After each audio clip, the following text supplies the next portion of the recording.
Quand on parle d'évolution professionnelle ou d'entrepreneuriat, j'entends très souvent la même phrase. J'aimerais bien, mais le risque me fait peur. Et c'est parfaitement normal, hein. Changer de cadre professionnel, sortir d'une trajectoire connue, ça questionne forcément. Mais avec le temps et les centaines d'échanges que j'ai avec des cadres expérimentés, j'ai remarqué quelque chose. Dans la majorité des cas, ce n'est pas vraiment le risque qui les bloque. C'est autre chose, c'est le flou. Le flou sur la façon dont structurer un projet. Le flou sur les premières étapes. Le flou de ne pas prendre les bonnes décisions par manque de recul. Parce qu'au fond, la plupart des profils que je rencontre ne craignent pas le travail. Ils ont déjà géré les responsabilités, eu des objectifs, géré des clients, des décisions importantes ont été prises. Ce qu'ils redoutent, c'est l'improvisation.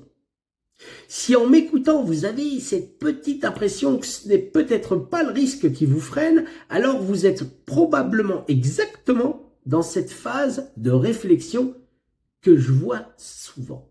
Et c'est là qu'il y a souvent une confusion intéressante. Beaucoup imaginent que devenir entrepreneur signifie repartir complètement de zéro, apprendre un nouveau métier, tout reconstruire seul, prendre des décisions et des risques inconsidérés. Alors que dans la réalité, c'est rarement le cas. Les compétences acquises pendant des années, relations clients, négociation, organisation, capacité à structurer, elles restent pleinement utilisables. Ce qui change surtout, c'est le cadre dans lequel ces compétences s'expriment. Et c'est souvent à ce moment-là que les discussions deviennent plus concrètes. Certaines personnes réalisent qu'elles n'ont pas besoin d'être plus courageuses. Elles ont simplement besoin d'un environnement clair, d'une méthode, d'un accompagnement, d'un cadre qui rende le chemin lisible. Pas pour supprimer le risque.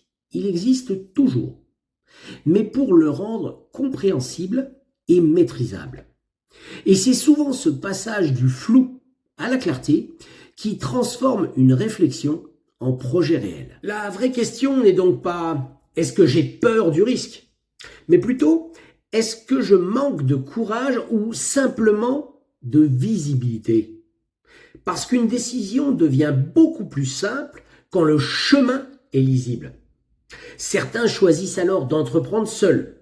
D'autres préfèrent avancer dans un cadre déjà structuré avec un réseau et un savoir-faire qui permettent de sécuriser le démarrage et d'accélérer le développement. Dans tous les cas, le point de départ reste le même.